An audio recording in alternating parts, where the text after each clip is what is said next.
Pallas in a council of the gods complains of the detention of Ulysses in the island of Calypso, whereupon Mercury is sent to command his removal. The seat of Calypso described. She consents with much difficulty, and Ulysses builds a vessel with his own hands, in which he embarks. Neptune overtakes him with a terrible tempest, in which he is shipwrecked, and in the last danger of death, till Lencothea, a sea goddess, assists him, and after innumerable perils, he gets ashore on Phaeacia. The saffron morn, with early blushes spread, now rose refulgent from Tithonus' bed, with newborn day to gladden mortal sight, and gild the courts of heaven with sacred light. Then met the eternal synod of the sky, before the god, who thunders from on high, supreme in might, sublime in majesty. Pallas, to these, deplores the unequal fates of wise Ulysses and his toils relates. Her hero's danger touched the pitying power, the nymph's seducements, and the magic bower. Thus she began her plaint, immortal Jove, and you who fill the blissful seats above, let kings no more with gentle mercy sway, or bless a people willing to obey, but crush the nations with an iron rod, and every monarch be the scourge of God. If from your thoughts Ulysses you remove, who ruled his subjects with a father's love, sole in an isle, encircled by the main, abandoned, banished from his native reign, unblessed he sighs, detained by lawless charms, and pressed unwilling in Calypso's arms. Nor friends are there, nor vessels to convey, nor oars to cut the immeasurable way. And now fierce traitors, studious to destroy his only son, their ambushed fraud employ, who, pious, following his great father's fame, to sacred Pylos and to Sparta came. What words are these? Replied the power who forms the clouds of night, and darkens heaven with storms winking smiley. Is not already in thy soul decreed, the chief's return shall make the guilty bleed?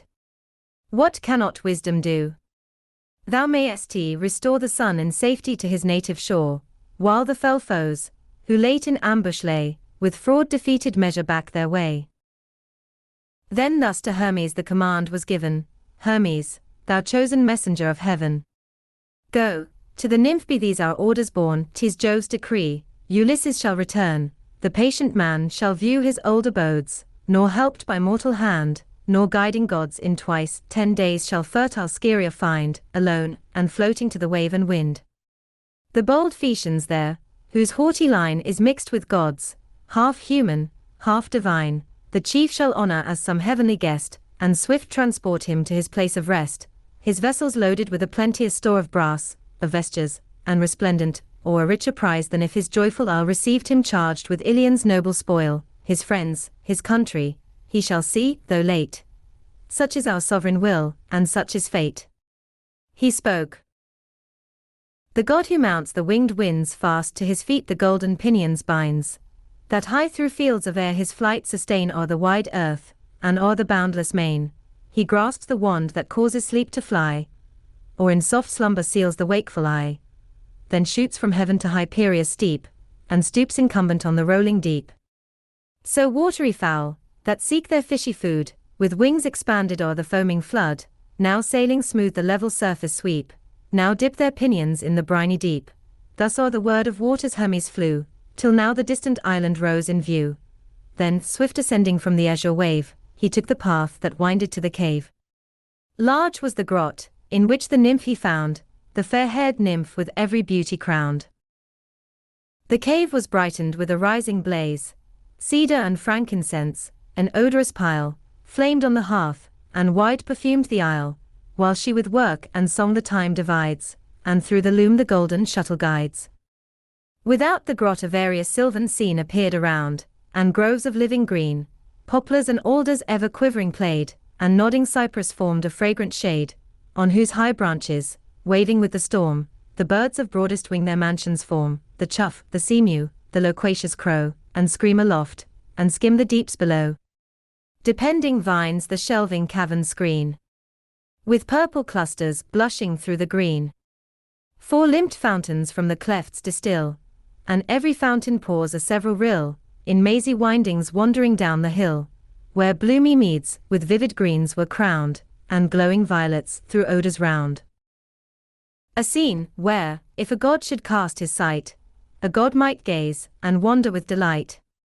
Joy touched the messenger of heaven, he stayed entranced, and all the blissful haunts surveyed.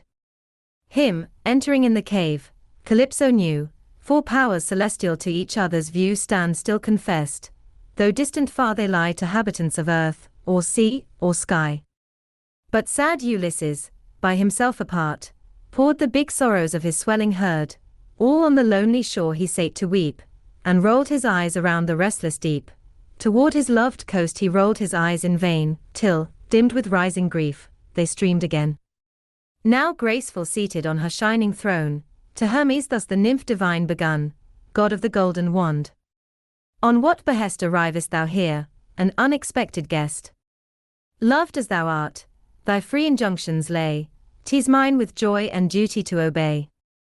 Till now a stranger, in a happy hour approach, and taste the dainties of my bower. Thus having spoke, the nymph the table spread, ambrosial cates, with nectar rosy red, Hermes the hospitable rite partook, divine refection. Then, recruited, spoke, what moves this journey from my native sky? A goddess asks, nor can a god deny. Hear then the truth. By mighty Jove's command unwilling have I trod this pleasing land, for who, self-moved, with weary wing would sweep such length of ocean, an unmeasured deep, a world of waters. Far from all the ways where men frequent, or sacred altars blaze. But to Jove's will submission we must pay, what power so great to dare to disobey? A man, he says, a man resides with thee, of all his kind most worn with misery. The Greeks, whose arms for 9 long years employed their force on Ilion, in the 10th destroyed, at length, embarking in a luckless hour, with conquest proud, incensed Minerva's power. Hence on the guilty race her vengeance hurled, with storms pursued them through the liquid world. There all his vessels sunk beneath the wave. There all his dear companions found their grave. Saved from the jaws of death by heaven's decree, the tempest drove him to these shores and thee.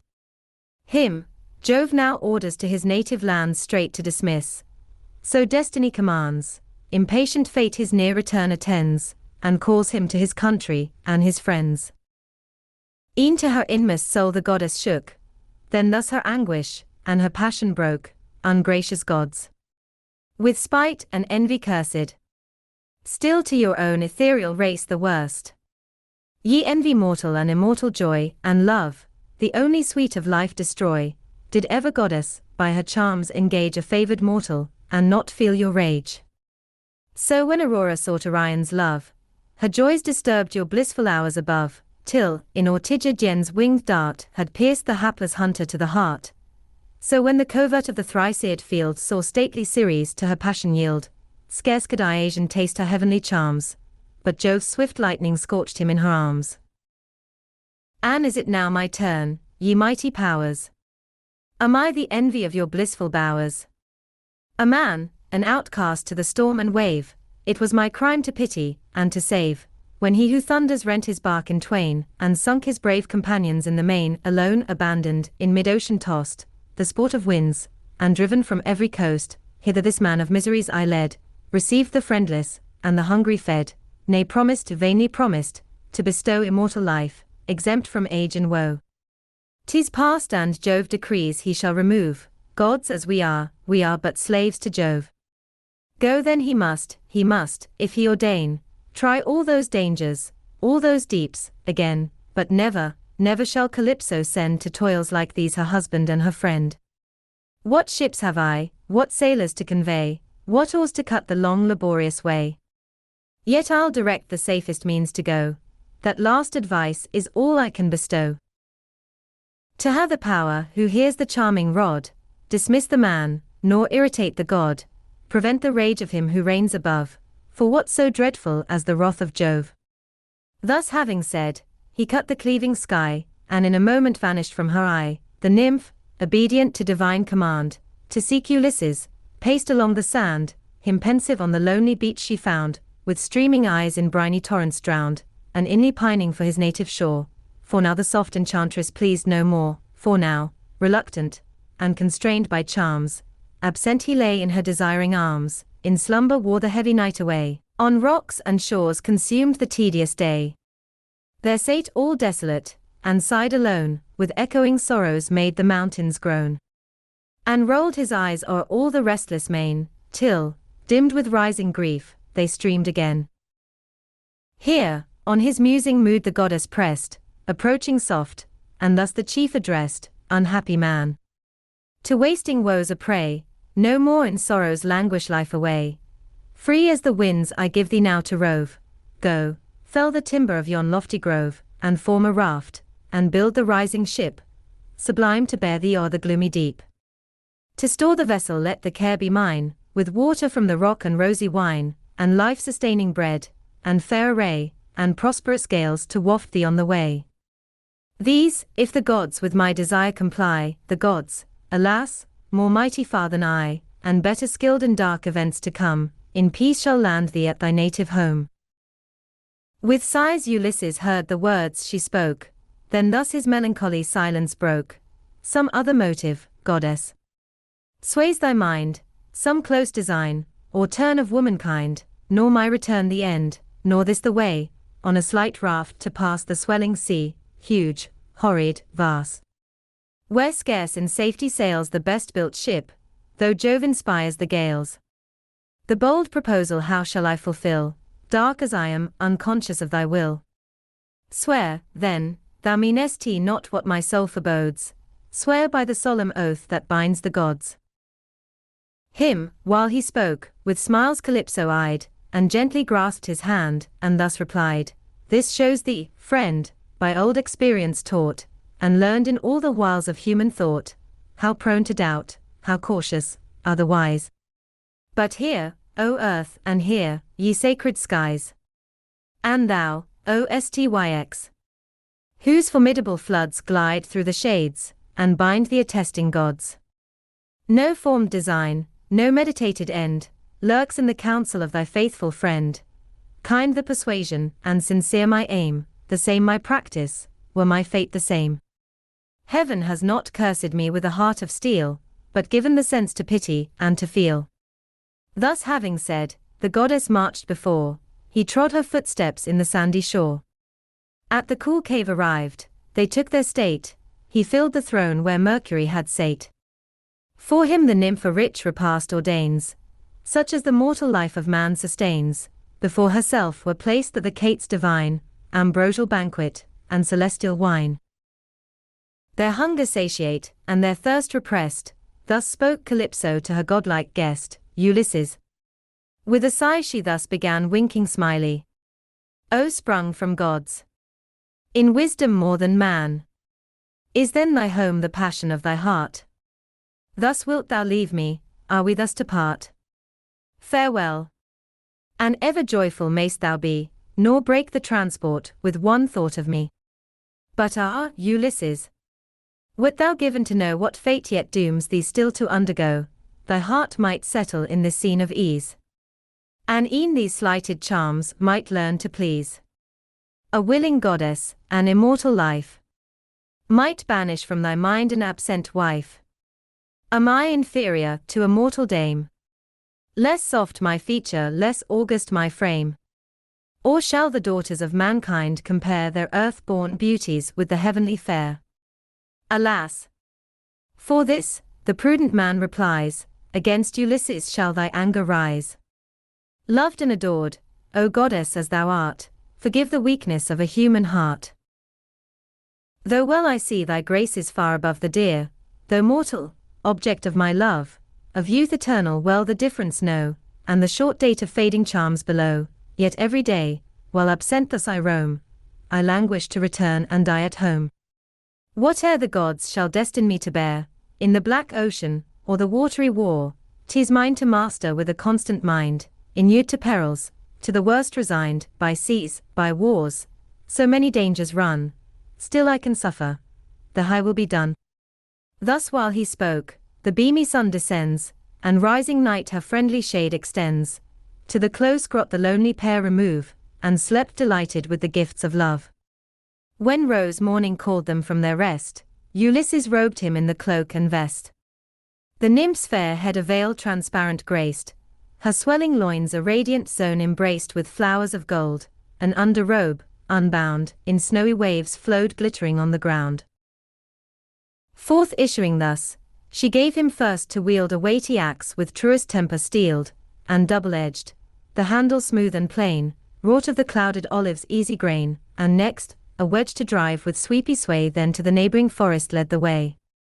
On the lone island's utmost verge there stood of poplars, pine, and firs, a lofty wood, whose leafless summits to the skies aspire, scorched by the sun, or seared by heavenly fire, already dried. These pointing out to view, the nymph just showed him, and with tears withdrew. Now toils the hero, trees on trees o'erthrown fall crackling round him, and the forests grown, sudden, full 20 on the plain are strode, and lopped and lightened of their branchy load. At equal angles these disposed to join, he smoothed and squared them by the rule and line, the wimbles for the work Calypso found, with those he pierced them and with clinchers bound. Long and capacious as a shipwright forms some bark's broad bottom to outride the storms, so large he built the raft, then ribbed it strong from space to space, and nailed the planks along, these formed the sides. The deck he fashioned last, then o'er the vessel raised the taper mast, with crossing sailyards dancing in the wind, and to the helm the guiding rudder joined, with yielding osiers fenced, to break the force of surging waves, and steer the steady course. Thy loom, Calypso, for the future sails supplied the cloth, capacious of the gales.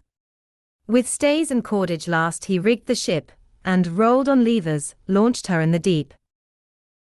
4 days were past, and now the work complete, shone the 5th morn, when from her sacred seat the nymph dismissed him, odorous garments given, and bathed in fragrant oils that breathed of heaven, then filled 2 goatskins with her hands divine, with water one, and one with sable wine, of every kind, provisions heaved aboard, and the full decks with copious viands stored. The goddess, last, a gentle breeze supplies, to curl old ocean, and to warm the skies. And now, rejoicing in the prosperous gales, with beating heart Ulysses spreads his sails, placed at the helm he sate, and marked the skies, nor closed in sleep his ever-watchful eyes. There viewed the Pleiads, and the northern team, and great Orion's more refulgent beam. To which, around the axle of the sky, the bear, revolving, points his golden eye, who shines exalted on the ethereal plain, nor bathes his blazing forehead in the main. Far on the left those radiant fires to keep the nymph directed, as he sailed the deep. Full 17 nights he cut the foaming way, the distant land appeared the following day, then swelled to sight Phaeacia's dusky coast, and woody mountains, half in vapors lost, that lay before him indistinct and vast, like a broad shield amid the watery waste. But him, thus voyaging the deeps below, from far, on Solim's aerial brow, the king of ocean saw, and seeing burned, from Ethiopia's happy climes returned, the raging monarch shook his azure head, and thus in secret to his soul he said, Heavens! How uncertain are the powers on high! Is then reversed the sentence of the sky, in one man's favor, while a distant guest I shared secure the Aethiopian feast. Behold how near Phoenicia's land he draws, the land affixed by fate's eternal laws to end his toils. Is then our anger vain? No, if this scepter yet commands the main. He spoke, and high the forky trident hurled, rolls clouds on clouds, and stirs the watery world, at once the face of earth and sea deforms, swells all the winds, and rouses all the storms. Down rushed the night, east, west, together roar, and south and north roll mountains to the shore. Then shook the hero, to despair resigned, and questioned thus his yet unconquered mind, Wretch that I am! What farther fates attend this life of toils, and what my destined end? Too well, alas! The island goddess knew on the black sea what perils should ensue. New horrors now this destined head inclues, until 'tis yet the measure of my woes, with what a cloud the brows of heaven are crowned, what raging winds, what roaring waters round. 'Tis Jove himself the swelling tempest rears, death, present death, on every side appears. Happy, thrice happy, who, in battle slain, pressed in Atrides cause the Trojan plain. Oh! Had I died before that well-fought war, had some distinguished day renowned my fall, such as was that when showers of javelins fled from conquering Troy around Achilles dead, all Greece had paid me solemn funerals then, and spread my glory with the sons of men. A shameful fate now hides my hapless head, unwept, unnoted, and forever dead. A mighty wave rushed o'er him as he spoke, the raft is covered, and the mast is broke, swept from the deck and from the rudder torn, far on the swelling surge the chief was borne, while by the howling tempest rent in twain flew sail and sailyards rattling o'er the main. Long pressed, he heaved beneath the weighty wave, clogged by the cumbrous vest Calypso gave, at length, emerging, from his nostrils wide and gushing mouth effused the briny tide, e'en then not mindless of his last retreat, he seized the raft, and leaped into his seat, strong with the fear of death. In rolling flood, now here, now there, impelled the floating wood as when a heap of gathered thorns is cast, now to, now fro, before the autumnal blast, together clung, it rolls around the field. So rolled the float, and so its texture held, and now the south, and now the north, bear sway, and now the east the foamy floods obey, and now the west wind whirls it o'er the sea. The wandering chief with toils on toils oppressed, Leucothea saw, and pity touched her breast.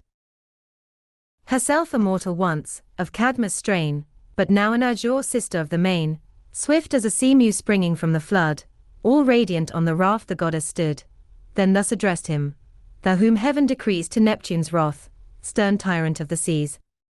Unequal contest. Not his rage and power, great as he is, such virtue shall devour. What I suggest, thy wisdom will perform, forsake thy float, and leave it to the storm.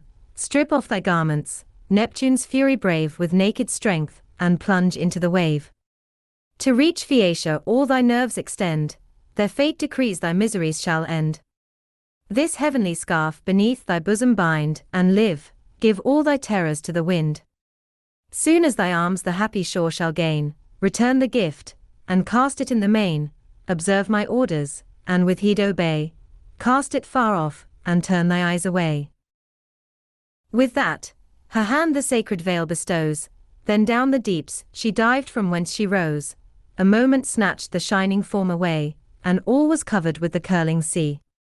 Struck with amaze, yet still to doubt inclined, he stands suspended, and explores his mind. What shall I do?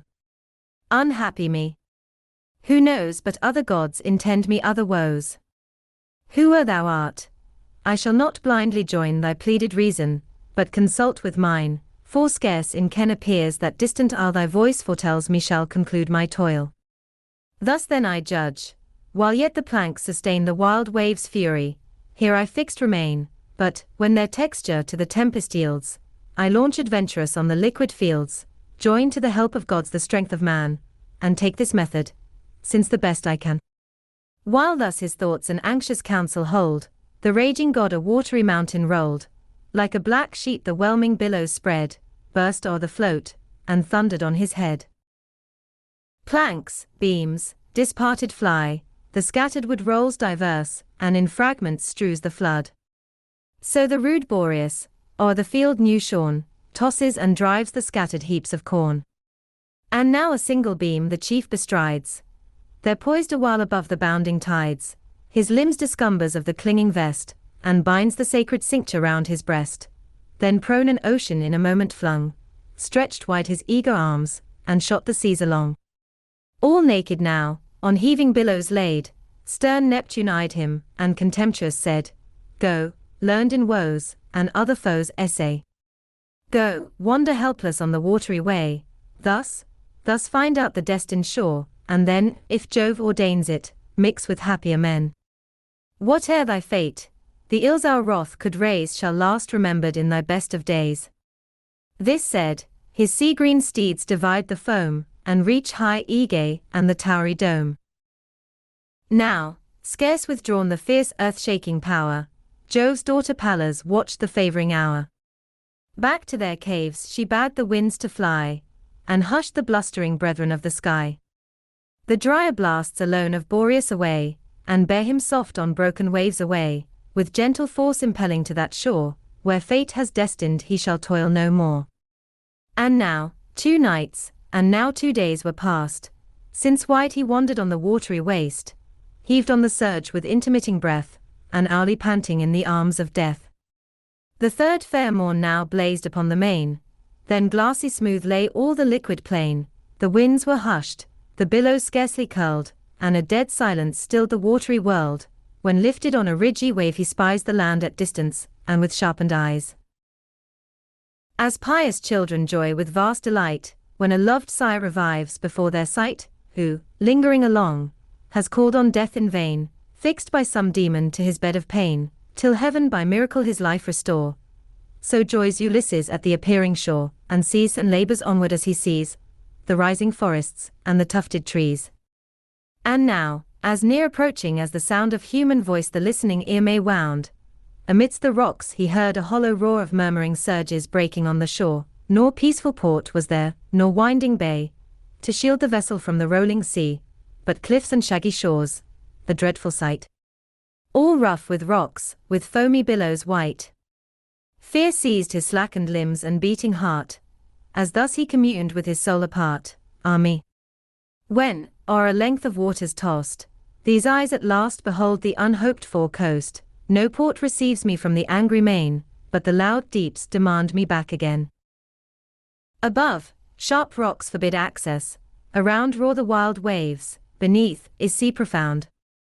No footing sure affords the faithless sand, to stem too rapid, and too deep to stand. If here I enter, my efforts are vain, dashed on the cliffs, or heaved into the main, or round the island if my course I bend, where the ports open, or the shores descend, back to the seas the rolling surge may sweep, and bury all my hopes beneath the deep. Or some enormous whale the god may send, for many such an amphitrite attend, too well the turns of mortal chance I know, and hate relentless of my heavenly foe. While thus he thought, a monstrous wave upbore the chief, and dashed him on the craggy shore. Torn was his skin, nor had the ribs been whole, but instant pallors entered in his soul. Close to the cliff with both his hands he clung, and stuck adherent, and suspended hung, till the huge surge rolled off, then backward sweep the refluent tides, and plunge him in the deep. As when the polypus, from forth his cave torn with full force, reluctant beats the wave, his ragged claws are stuck with stones and sands, so the rough rock had shagged Ulysses' hands, and now had perished, whelmed beneath the main, the unhappy man, in fate had been in vain, but all subduing Pallas lent her power, and prudence saved him in the needful hour. Beyond the beating surge his course he bore, a wider circle, but in sight of shore, with longing eyes, observing, to survey some smooth ascent, or safe sequestered bay. Between the parting rocks at length he spied a failing stream with gentler waters glide, where to the seas the shelving shore declined, and formed a bay impervious to the wind. To this calm port the glad Ulysses pressed, and hailed the river, and its god addressed, "Whoe'er thou art, before whose stream unknown I bend, a suppliant at thy watery throne, hear, as your king. Nor let me fly in vain to thee from Neptune, and the raging main heaven hears and pities hapless men like me, for sacred even to gods is misery. Let then thy waters give the weary rest, and save a suppliant, and a man distressed."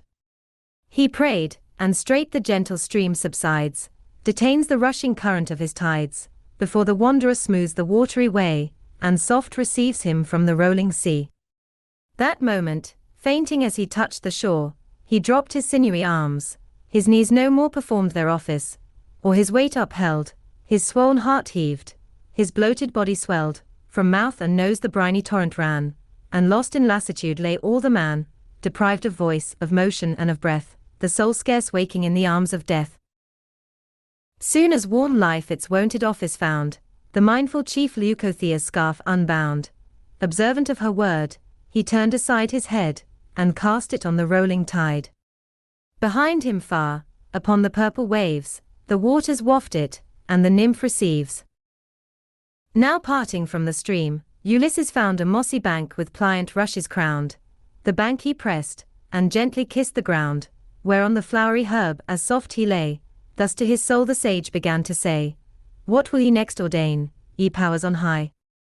And yet, what fates are we to try? Here by the stream, if I the night outwear, thus spent already, How shall nature bear the dews descending, and nocturnal air, or chilly vapors breathing from the flood when morning rises, if I take the wood, and in thick shelter of innumerous boughs enjoy the comfort gentle sleep allows? Though fenced from cold, and though my toil be past, what savage beasts may wander in the waste? Perhaps I yet may fall a bloody prey to prowling bears, or lions in the way. Thus long debating in himself he stood. At length he took the passage to the wood, whose shady horrors on a rising brow waved high, and frowned upon the stream below. There grew 2 olives, closest of the grove, with roots entwined, the branches interwove, alike their leaves, but not alike they smiled with sister fruits, one fertile, one was wild. Nor here the sun's meridian rays had power, nor wind sharp piercing, nor the rushing shower, the verdant arch so close its texture kept, beneath this covert great Ulysses crept. Of gathered leaves an ample bed he made, thick strewn by tempest through the bowery shade, where 3 at least might winter's cold defy, though Boreas raged along the inclement sky. This store with joy the patient hero found, and, sunk amidst them, heaped the leaves around.